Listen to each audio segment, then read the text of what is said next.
What is up, Planeswalkers? Theoric 6 back with some more Magic the Gathering Arena.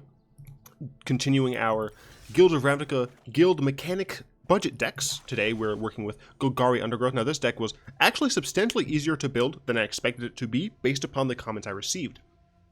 This deck has a very, very good value engine. However, it can just kind of die. Creature decks that go incredibly wide, like a well-made Selesnya Tokens deck, or a very, very aggressive Boros deck can blindside us out of nowhere. However, in other mid-range grindy matchups, especially against control, we're able to just eke out so much value, and that's thanks to my MVP, Memorial to Folly. Now, I wasn't sure if I wanted to keep Memorial to Folly in the deck, because the previous budget decks only had essentially basics and Guildgates, but this card was so good and so integral to the power level of this deck that I decided it was correct to do. I'm only running 2 of them because I'm not sure that the mana supports it at 3 with only basics and Guildgates. If this were a perfect mana situation, I would probably prefer to run 3 just because of how strong it is. Obviously, if this is the only land that's coming into play tapped in our deck, like in the finalized version, then that's totally fine.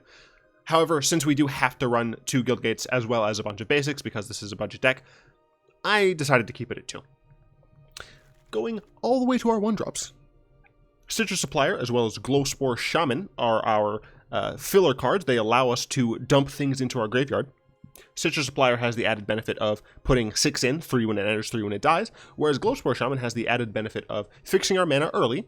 If we play it on 2, we're able to get back a land that is maybe in the bin incidentally, just to make sure we have enough mana for our draws. Or late game, we're able to get back Memorial to Folly. And if it dies, we can get it back with Memorial to Folly, and then play it again, and put Memorial to Folly back on top. That's just one of the many synergies with Memorial to Folly that I will talk about. That said, it only does have 1 toughness, which is weak against Chain Whirler. However, luckily, this deck hasn't seemed to run up against Chain Whirler very often, and the fact that it has 3 power means against control, you can smack them in the face so hard, and it's so nice. Necrotic Wound is one of our first payoff cards with Undergrowth for dumping things into our bin. Early game, as long as we hit at least 1 or 2 creatures off of our early game dump cards, we will be able to trade this with pretty much anything in the aggressive deck's arsenal. And late game, it scales incredibly well, as long as we're able to just keep binning things. And that's not difficult in this deck, as long as we draw about 3-ish of these cards and have stuff die over the course of the game. 3-ish of the bin cards.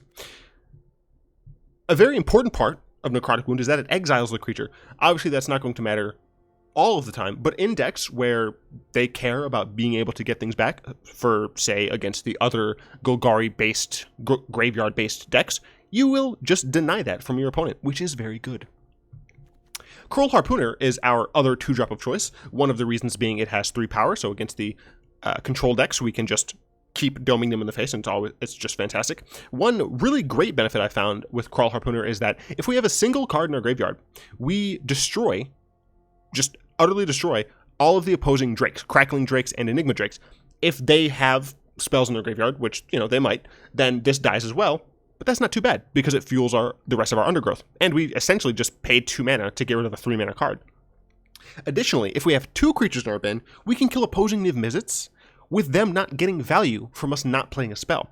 It's so good. And what I did, actually, against a deck during my practice games, was my opponent played a Niv-Mizzet. I cast this card.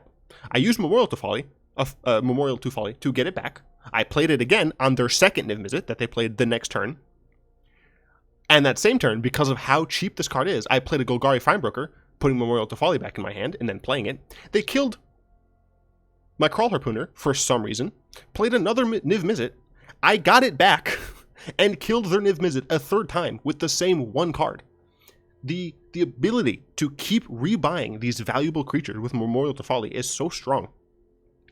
District Guide is really strange, you might say, because it doesn't have any benefit of putting things into our graveyard or taking things out of our graveyard. However, it's what I would call like a very necessary foundational piece. We want to make sure we're able to hit our land drops, as well as just have a decent body to chump block against the more aggressive decks. It's not always going to chump, but in this climate where we have, very large creatures on turn 3, it often will chump block. So It just fixes our mana, allows us to potentially get the gates out of our deck so we don't have to draw them later. If we are going to be able to play this for 3 and then we don't have anything else to play, we can just play a gate. So it is a very integral part. It could be something else. I'm just not sure exactly what it should be. In the finalized version, it likely will be something else.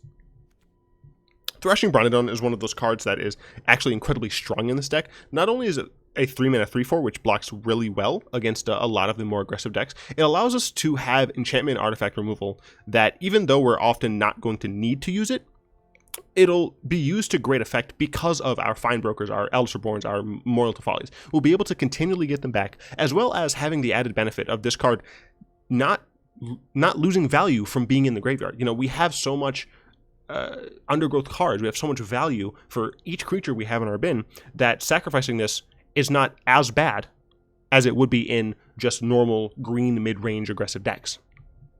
Rhizome Lurcher is our third, I guess, Kraul Harpooner. Kraul Harpooner, luckily, it has reach. You don't even technically need to be able to kill the thing. It will chump if you need to, just to buy time. So Rhizome Lurcher is technically the second real undergrowth payoff card, or the third if you want to consider Kraul Harpooner. This card gets surprisingly large. The problem with this and Molderhulk is that neither of them have evasion, nor do they have pseudo-evasion like Trample, which does kind of lead to them getting chumped a lot, which is, as I said, something that makes this deck struggle a little bit against the super wide Selesnya tokens deck. That said, it gets big real fast. If in the perfect world you play like turn 1 Supplier, turn 2 Glowspore, and then another Supplier or another Glowspore, or both of them die or something, you'll have probably about 5-ish creatures in the bin by turn 4, which means this is coming down as a 7/7 for 4. That's better than the mono green deck's 4-drop, which is typically going to be the 6/6. Worse than their 5-drop in Gigantosaur, but if you wait till turn 5, if you have one more way to get cards in your bin, one more of your bin cards, you will possibly be able to get this to 10 power. That's not uncommon in this deck at all. That said, sometimes it can be stuck in your hand when you don't have your bin cards. Unfortunately, they're just... I feel like the deck needs one more good bin card at 3 for this deck to be like really, really strong as a budget option. Rhizome Lurcher could be something else, and it likely will be once we get the finalized version up, but for right now, it does its job, and it does its job well. Golgari Findbroker, we've talked a little bit about this card already. It gets us back whatever we need. We're running very few non-permanents. We're running pretty much just 4 Necrotic Wounds and 2 status statues, so we can get back everything else. We have a couple of 1-ofs that I'll talk about in a bit that it can get back.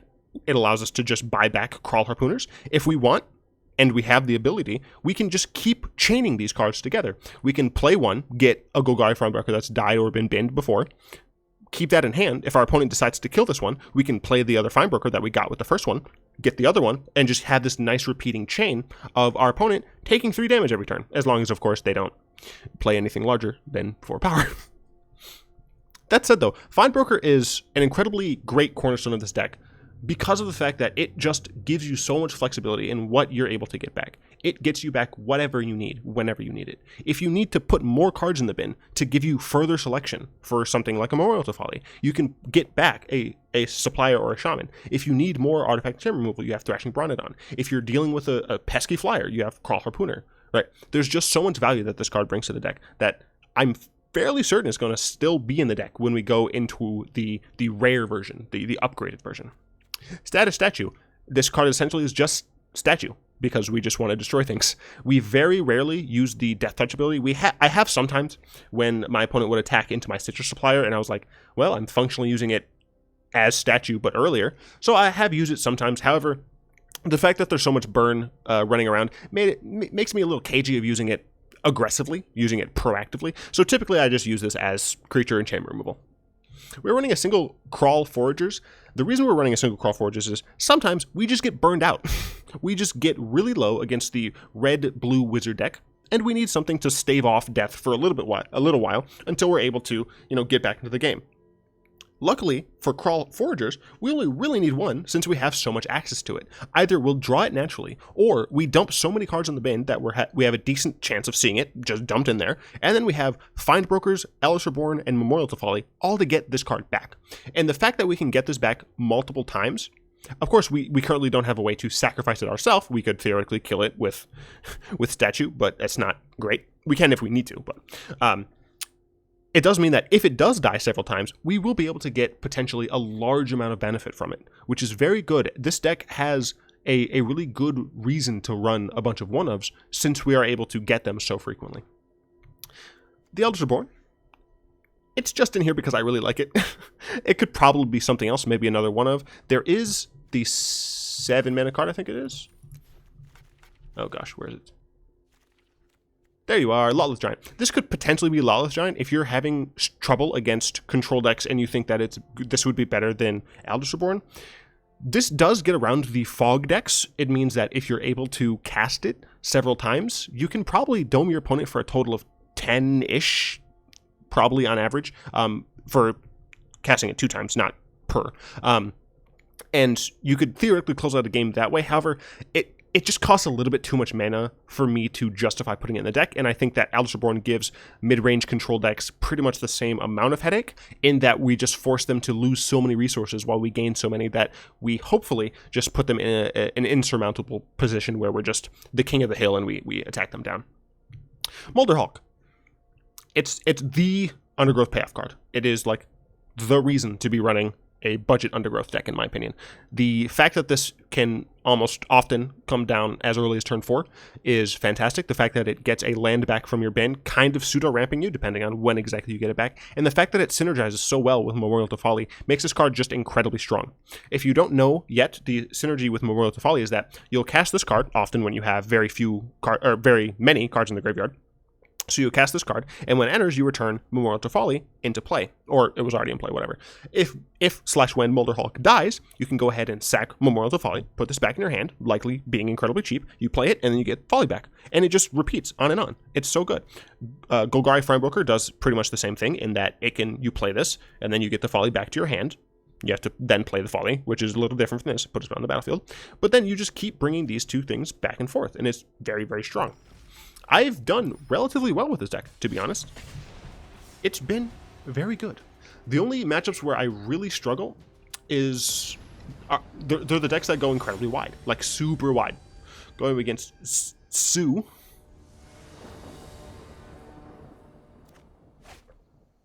And this is a great hand. We have turn 1 bin card, turn 2 bin card, Harpooner if we need it, Rhizome Lurcher to get value. This is a fantastic hand, especially since we're going first. He says as he checks the OBS to make sure everything's recording fine. There we go. I'm thinking about modifying the way that I do... Oh, cool. The way that I do deck techs. I don't know if I should make them shorter. I know I don't know, but I feel as if many people might prefer them to be shorter. But I have gotten comments before. We will put a forest on top. The reason we're going to put a forest on top is because we want to be able to play this Rhizome Lurcher on curve against this style of deck. So, shock. Yep, that's fine. That makes sense. So I could block here, but I think I'm fine taking the single damage. The reason I don't really want to block is because I would lose that guaranteed forest here. And I'm going to be able to play the Harpooner now anyway. Obviously, my opponent could shock it again, which would be fine, but Harpooner can block this and I'd be fine with it because it'd make Rhizome Lurcher bigger. But yeah, as I was saying, I have been thinking about changing the deck text to be a little shorter. Let me know if you guys want that. I'm still, of course, going to make sure that I'm being comprehensive and making sure people know why this deck is playable, why I, in particular, like this style. But I do understand that some people are just here for the games, so if that's what you want to see, let me know. Just be like, hey, I'd like to see you make the deck tech shorter, or no, I don't want you to make the deck tech shorter. I want you to keep having them be the same. Like, oh, so this is what I mean. On turn 4, this is a 10/10, right? This is on turn 4. I literally all I played was a single Citrus Supplier and a Glowspore Shaman, and this died, right? And I have a 10/10 now. Let's see Red deal with that. Obviously, if it was like the blue-red deck, they could probably deal with it somehow, but they're going to lose their creatures here. There's no one-cost burn spell that's going to make me not just block this here. Next turn, I'm going to have 2 10/10s, and they're not going to be able to get past that. Actually, I'm going to dome my opponent for 10. I have them on a 2-turn clock here. And I could Findbroker. I should check to make sure there's nothing I want to Findbroker. I don't need to Findbroker anything here. I think the correct play is just to force their hand. They could not beat 2 10-10s on turn 4. So good. And as you could see, I wanted to make sure I hit that land drop because I wasn't guaranteed to get it. Good stuff. I love some black-green in the morning. Well, technically it's like 8 p.m. that I'm recording this, but, you know, it's whatever. I really appreciate, I want to say, all the new people who sub to the channel, all the people who've been showing support for it, going up against Takun here? Takune? I have no idea. If that's a reference to something, let me know. All of the people who are commenting, that's also, like, really awesome. I will keep this hand, and here's why. I have a sequence of plays. That's what I usually try to look for, is a sequence of plays. I have a turn 1 Stitcher Supplier, and then turn 2, if I don't draw a Glowspore Shaman, I can play this tapped and hold up Necrotic Wound, which probably kill something early. So I think this is fine. It's not great, because I do need more, but theoretically, I play Stitcher Supplier. Stitcher Supplier also dies. Necrotic Wound probably is going to be about 4 creatures. I think this deck is running. Oh, I should have mentioned how many. I think it's like 28, something incredibly high like that. Very large number of creatures. Our opponent mulliganed and kept it on top. Make sure we keep that in mind. What did we get? 1. That's a little unfortunate, but that's fine. Our opponent probably knows the jig is up, and they look to be on some sort of Golgari shenanigans as well. I'll start getting in there. Unfortunately, so, as you can see, the deck does need like 2 bin cards essentially. We really want to put about 6 of our own cards into our bin. That's enough to make the deck pretty much function, really. Well, let's see what our opponent plays here on turn 2. Burglar Rat. That's rude. I guess I'll bin a wound. Yeah, I've been a wound. No, resolve. I could wound the rat, but I don't think I need to. Alright, sure, that's fine. And we'll pass turn. Yes, so I would like to thank all of the new subs, all of the people who've been liking the videos, all the people who've been commenting, talking about what you guys want to see from the channel and all that. All of the people who've been letting know that I'm saying too much. I agree, I am trying. It is difficult to make sure that I'm not saying all of the time. Yeah, sure, that's fine, whatever. Oh, Branchwalker. Yeah, so my opponent is playing something different. Attack me. Do it. Do it. Yes. I would like to bin more. Thank you.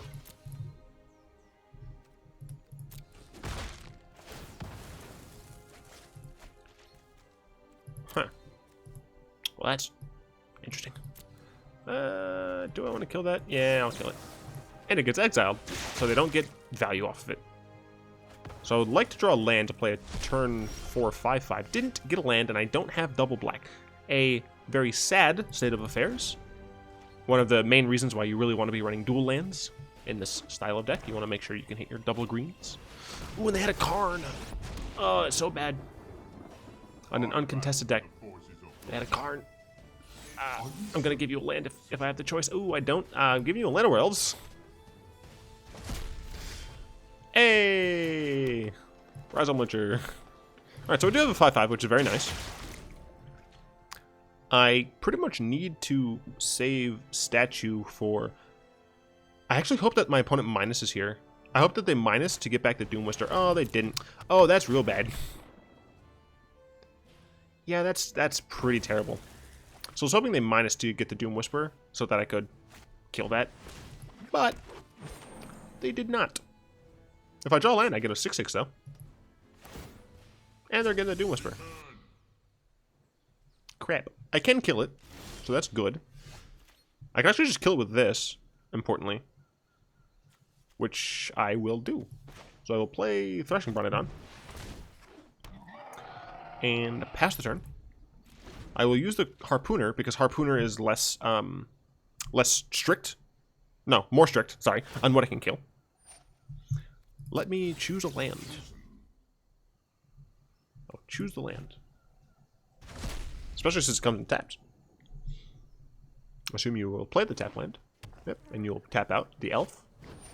Why are you playing removal? It's like you know.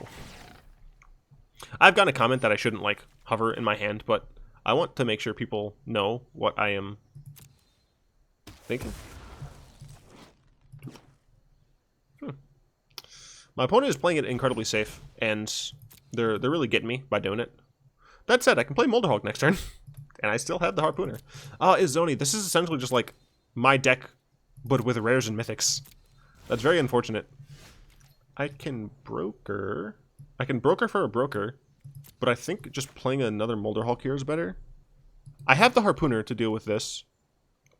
My opponent's just going to Izoni next turn, which I guess we can statue. Yeah, I think I need to put some more pressure on my opponent, so I think I am going to play Molderhulk. It also means I'm going to get another land, and I'm going to go ahead and play the land that comes in tapped.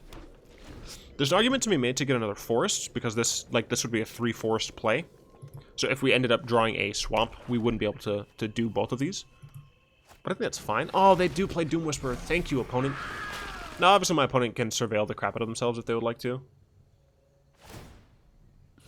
Show me some lands. So I pretty much am going to kill Doom Whisperer, attack their Karn, force them to block. Harpooner this.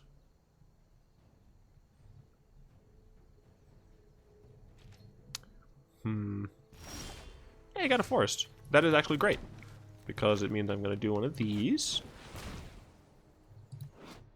That's one ugly. Yep. They don't have to surveil now. Let's see what they do. That ability is pretty strong. Looks like they binned both. I mean, they can do it a lot.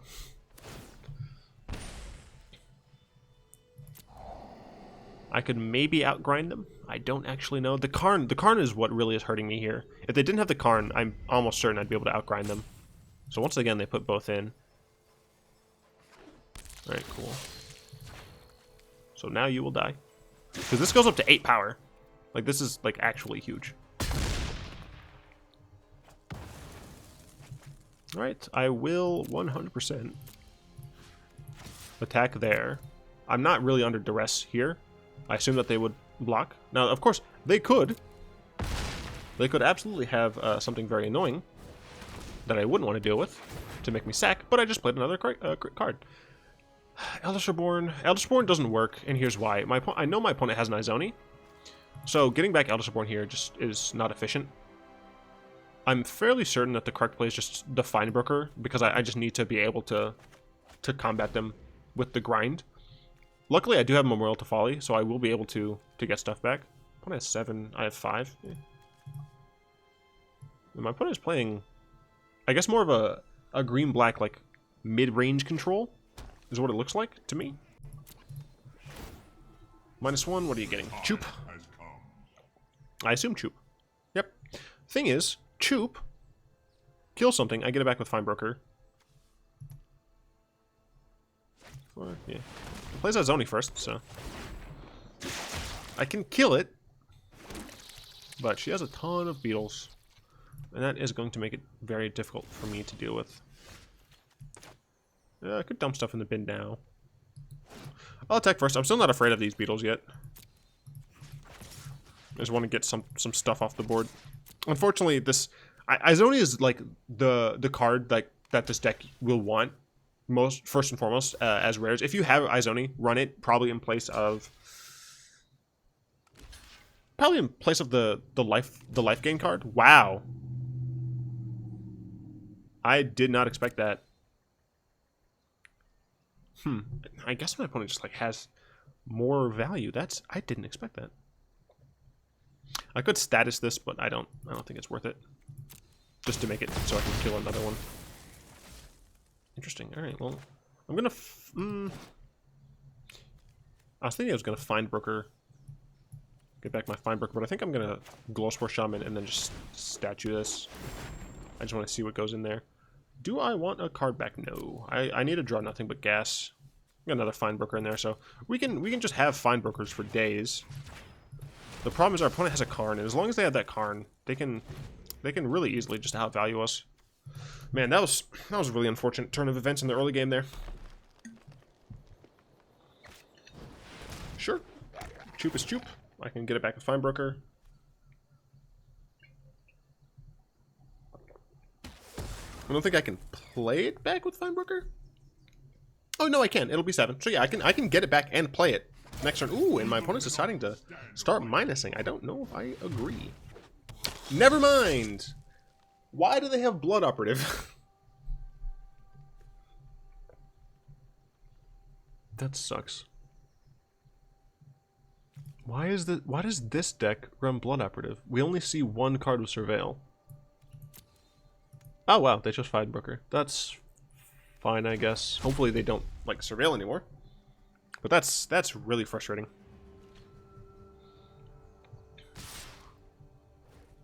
No blocks.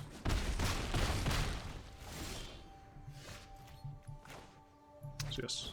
Oh, and now I actually can't play the Molderhulk. That sucks. I guess I do just play Harpooner here.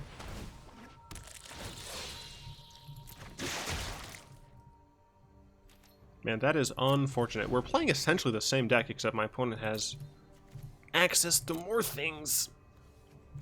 Ah, oh, that sucks. That Blood Operative, man. I mean, I think it's reasonable to play Blood Operative. I think it's a good card, especially against the green-black graveyard decks. I just think it's weird that my opponent is playing it. Just seeing like what they have access to, it just feels weird. Maybe it's a one of, like a tech option. That makes sense, I suppose. Wow. I'm fairly certain I lost this game as soon as I wasn't able to answer Karn. Man, that sucks. And they're playing Golden Demise in an Izoni deck. I mean, I guess that's reasonable. Okay, I'm not blocking that. I just don't trust it. I could have like blocked something there and gotten some sort of value, but I don't trust that at all. Let me guess, another Izoni? 2, 4, 6. Yeah, they would be able to.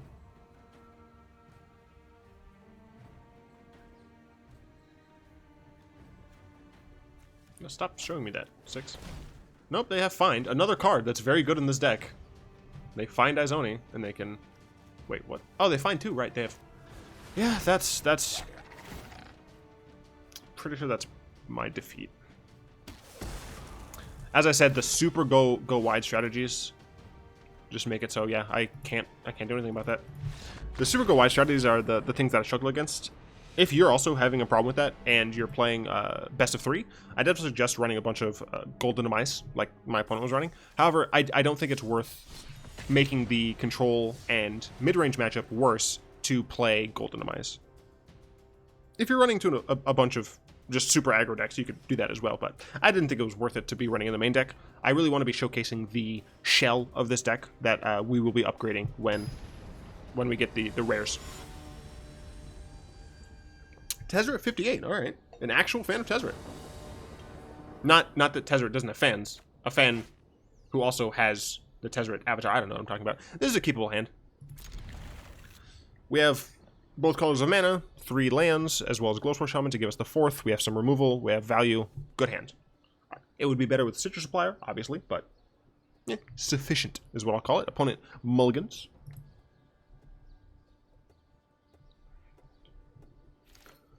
And we will start off with a swamp. So our opponent leads off with, I'm gonna guess blue-red. Never mind. I feel like we might lose. Wait a minute. Tezzeret. I am offended. I can't believe you've done this.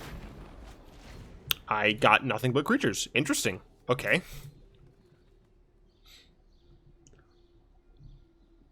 Molderhulk's looking potentially cheap playable. Waiting for that sweet sweet steel leaf. No, I think they went like immediately into combat. I guess they don't have anything they can play. Interesting. All right, we did get another forest, which is nice.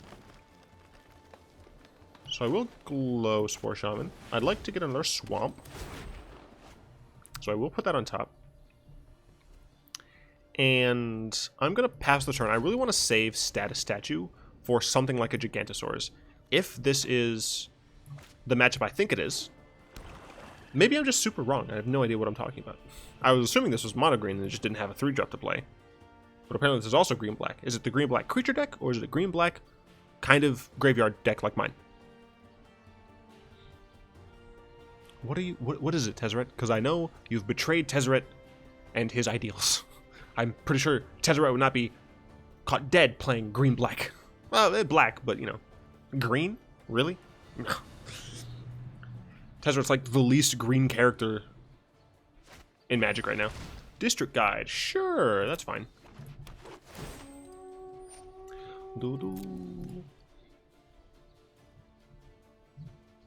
So my opponent's gonna get a black source here. Swamp. Yep. I might attack with both of my creatures. Because if they die, I don't care. Because I'm probably going to get a Rhizome Lurcher here with Findbroker. And if they block both, then I can play Molderhulk. So I'm just going to get in for some damage or let them block and have things die. I'm actually going to highlight this card just to make my opponent think, okay, that's fine. Yeah, that's fine. I'm just gonna Findbroker for Rhizome Lurcher. Does make my Molderhulk more expensive, but Lurcher is fine here. Yeah. There's an argument to be made to get the other Glowspore Shaman instead, just to fill up our bin even more. But I would prefer just to threaten my opponent. Play Crafter. I mean, I'm just going to sack this. I don't really mind too much. Especially since it helps out both of our cards. I can attack you with pretty much impunity. And I can play 6/6 or 6/6. This one is more mana efficient, and it gets me a land back. We get a swamp. So next turn, we'll have 6 mana, or 7 if we draw another land. There we go. It also means that we have status up if for some reason we need to make one of our creatures larger. This is a fine situation though. Yeah, I think it's fine. Our opponent has 4 cards. We have 3. We have a better board position. Yeah, I favor us right now. Bloodcrafter might be a consideration. Instead of Brontodon, I suppose? Yeah, I think that's reasonable. Play Crafter instead of Brontodon. Well, that's just rude. But sure. They kind of like 2-for-1 themselves there. They also made my Rhizome Lurcher bigger, so I'm fine with that. So let's lurch up.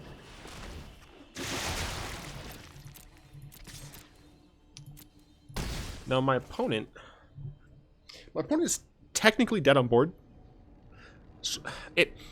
They're dead on board if they play nothing and I use status to buff one of my guys. Ritual of Soot. Does that hit? I think that hits CMC 3 or less. So that would only hit my Brontodon. So I don't think I have to worry. I think it's better to play Brontodon here. If I was playing against a control deck, it's likely I would have saved that just to make sure I'm not running out too many cards into a board wipe. But I think against this deck, I am in a better situation for doing it. And if they only play 1 or 2 blockers, I can kill one and potentially kill them over the course of 1 or 2 turns. So that's the reason I made that specific decision. And do this. But I do think Plaguecrafter is probably a decent sub for Brontodon here. I mean, that's a hilarious graphical glitch. That should still be a 7/7. I think I still just get rid of Brontodon. I could get rid of Findbroker, because if I draw another Findbroker, I could just get back the Findbroker.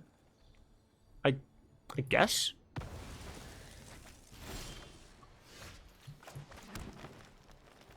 Unfortunately, because this is specifically Thorn Lieutenant, I can't actually kill it without it getting value, but if my opponent decides not to block, then I can kill them, yeah, so they will block. That's fine. This is, as I said, this doesn't have any sort of evasion or trample, which means my opponent can just take it, but they only have 2 cards, and they do need to keep doing stuff. Actually, you know what? I might actually put Plaguecrafter in place of those, but yeah, my opponent's dead now. Because I can just statue that end of turn.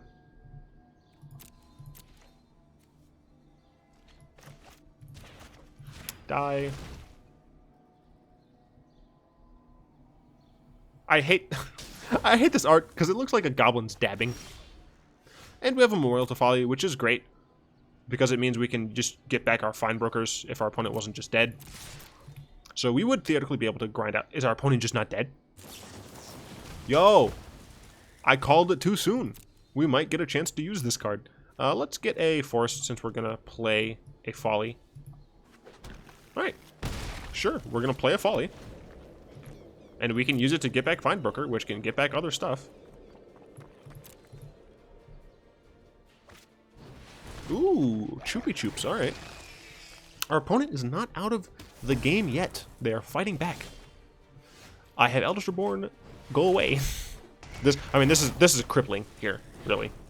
I'm gonna do this end of turn because I can't like actually get value out of it, so.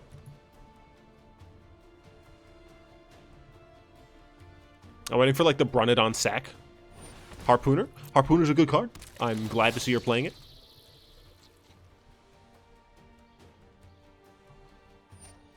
If that'd be 10 power. Fights flyers. So good. I will sack. I think Findbroker is better to get here. Because I can just Findbroker it back. I guess it's the same. So let us Lurcher. I mean, our opponent is like super dead. That's a loud sound effect.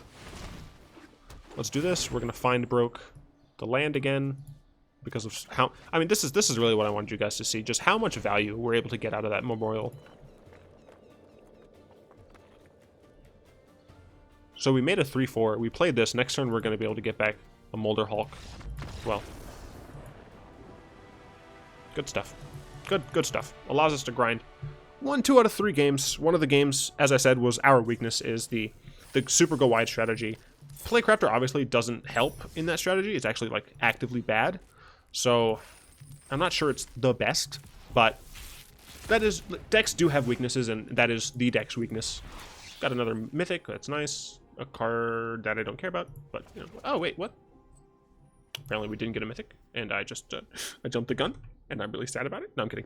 I hope you guys enjoyed that. I'd like to thank Easy Mode, Dizzy Fam, Radberry, Daniel, Flowerchild, Chow83, and Zaraga, the newest patron, for supporting the channel over on Patreon. If you'd like to join them in supporting the channel and making sure I play the decks that you want to see, go ahead and find the link to that in the description below. If you would like to join us over on the Discord, just chatting about things, go ahead and find that in the description as well. I hope you guys liked this video. If you did, go ahead and tap that like button, add a subscription to your mana pool, and cast a comment to the comment section down below. And until next time, all will be one.